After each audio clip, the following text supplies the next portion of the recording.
سے میری سفارش، اللہ اکبر۔ ہاں عزیزارو، یہ دونوں بچے کوفے کی گلیوں میں، کوفے کے بازاروں میں رات بھر گھومتے رہے، لیکن ان کو راستہ نہیں ملا۔ جب ان کو راستہ نہیں ملا، صبح نمودار ہوئی، یہ بچے پہنچے کہاں؟ فرات کے کنارے۔ انہوں نے اس فرات سے وضو کیا، فجر کی نماز پڑھی، اور اب جب فجر کی نماز پڑھ لی تو بھائی نے بھائی سے کہا اب تو دن نکل آیا ہے، ہمیں کوئی دیکھ لے گا تو پھر دوبارہ گرفتار کر لے گا۔ چنانچہ فرات کے برابر میں ایک پیڑ تھا، اس پیڑ کے اوپر چڑھ کر یہ دونوں بچے بیٹھ گئے۔ دونوں بچے جب پیڑ پہ چڑھ کر بیٹھ گئے، اسی فرات کے قریب حارث ملعون کا گھر تھا۔ اس کی کنیز صبح پانی بھرنے فرات کے کنارے پر گئی۔ یہ جیسے ہی پانی بھرنے کے لیے فرات میں اس نے اپنے برتنوں کو ڈالا ہے پانی بھرنے کے لیے، تو اس نے دیکھا کہ دو چاند سے چہرے، دو چاند سے لال ہیں جو اس دریا میں چمک رہے تھے۔ ایک مرتبہ اس نے اوپر منہ اٹھایا کہ بچوں تم کون ہو؟ کہا ہم مسلم کے بچے ہیں۔ بیوی نے فوراً انہیں سمجھا بجھا کے اتارا۔ ایک مرتبہ کہا میری بیوی جو ہے وہ چاہنے والی ہے۔ ایک مرتبہ یہ گئی، بچوں کو دروازے کے باہر چھوڑا اور جا کے اپنی مالکین سے کہتی ہے بیوی مجھے انعام دو۔ کہا کاہے کا انعام مانگ رہی ہے؟ تجھے میں کاہے کا انعام دوں؟ کہا بیوی میں تمہارے لیے تمہارے گھر میں مہمان لے کر آئی ہوں۔ کہا ایسے کون سے مہمان لے کر آئی ہے کہ جس کا میں تجھے انعام دوں؟ کہا میں لے کر آئی ہوں مسلم کے بچوں کا۔ کون مسلم؟ کہا وہی مسلم کے جنہیں تم دن رات روتی ہو، انہی کے بچوں کو لے کر آئی ہوں۔ بس اتنا سننا تھا۔ یہ ماں دروازہ کھول کے باہر نکلی، دونوں بچوں کو کلیجے سے لگایا، میرے لال آؤ میں تمہاری ماں کی طرح سے ہوں۔ گھر کے اندر لے کر آئی، بچوں کو نہلایا، بچوں کو غسل کرایا، کپڑے پہنائے، کھانا کھلایا، اور کھانا کھلانے کے بعد ایک حجرے میں لا کے سلا دیا، میرے بچوں اس کمرے میں سو جاؤ۔ حارث اس کا جو شوہر ہے یہ ملعون ابن زیاد سے ملا ہوا تھا۔ یہ رات کو تاخیر سے آیا، آنے کے بعد اس نے دیکھا کہ ماں کا جو توجہ ہے وہ کسی حجرے کی طرف ہے، لیکن جب رات کو سب سو گئے تو بچوں کے رونے کی آواز بلند ہوئی۔ جیسے ہی بچوں کے رونے کی آواز بلند ہوئی نا تو یہ حارث ملعون اٹھتا ہے، اٹھ کے کہتا ہے یہ کن بچوں کے رونے کی آواز ہے؟ اس کی زوجہ نے کہا کہ کسی پڑوس کے بچوں کے رونے کی آواز ہوگی۔ کہا نہیں، پڑوس سے نہیں آ رہی، یہ آواز ہمارے گھر سے آ رہی ہے۔ یہ ملعون اٹھا، ایک ایک کمرہ کھولا، اور جب اس نے دیکھا کہ دو بچے ایک کمرے کے اندر ہیں، اس ملعون نے کیا کرا، ارے کوئی کسی مہمان کو ایسے مہمان نوازی کرتا ہے کہ ان کے تماچے مارے۔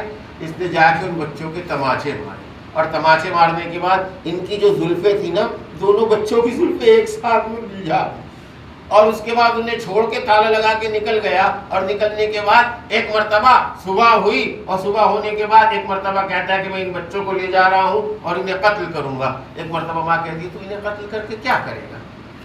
کیا کرے گا انہیں قتل کر کے؟ تو جا ابن زیاد کے پاس لے جا، ہو سکتا ہے کہ وہ انہیں چھوڑ دے۔ کہا نہیں، اس نے ابن درہم کا اعلان کیا ہے، جو انہیں مار کے لائے گا تو انہیں پیسے دے گا۔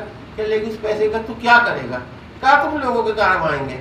کہا مجھے تیرے پیسے کی، ایسے پیسے کی ضرورت نہیں ہے جو اہل بیت کو مارنے کے بعد گھر میں کھایا جائے، میں ایسے پیسے کی ضرورت نہیں۔ اس ملعون کو نہ ماننا تھا، نہ مانا۔ دونوں بچوں کو صبح کو اٹھایا اور نہر فرات کے قریب چلا۔ اکیلا نہیں تھا، اپنے بیٹے کو ساتھ لیا، اپنے غلام کو ساتھ لیا، اور ساتھ لے جانے کے بعد نہر فرات کے کنارے پہنچا، اور پہنچنے کے بعد اپنے غلام سے کہتا ہے کہ ان بچوں کا سر قلم کر دے۔ غلام کے ہاتھ میں تلوار دی، کہا ان بچوں کا سر قلم کر دے۔ جیسے ہی غلام آگے بڑھا، بچوں نے دیکھا، کہا تیری شکل تو بلال سے ملتی ہے، تم بلال کو کیا جانو؟ ارے رسول کا مؤذن تھا بلال، تم رسول کو کیا جانو؟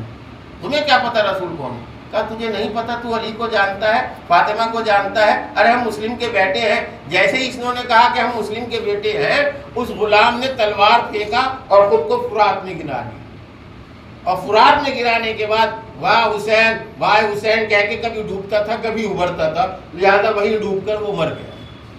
اس کے بعد اس نے اپنے بیٹے سے کہا کہ جاؤ ان بچوں کا سر قلم کر دو۔ بیٹا آگے بڑھا، جیسے ہی بیٹا آگے بڑھا اور پتہ چلا کہ یہ مسلم کے بچے ہیں، کہا تو بھی ہماری طرح بچہ ہے، مسلم کے بچے ہیں۔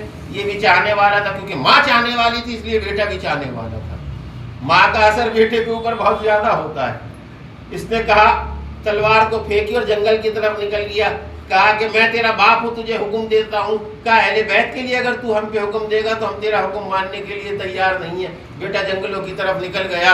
ایک مرتبہ یہ آگے بڑھا. اب انہوں نے بچوں نے دیکھا ایک ظالم ہے، سر پہ تلوار لیے کھڑا ہے، مرنے کے علاوہ کوئی چارہ نہیں ہے. ایک مرتبہ کہتا اچھا ایک کام کر، ہمیں 2 رکعت نماز پڑھنے کی اجازت دے. اب یہ تنزیہ کہتے ہیں کیا تمہیں نماز بچا لے گی؟ اچھا پڑھو. بچوں نے وضو کیا، 2 رکعت نماز پڑھی اور 2 رکعت نماز پڑھنے کے بعد کہا پروردگار عالم، حارث کا معاملہ اب تیرے ہاتھ میں ہے، تو اس کو سزا دے سکتا ہے.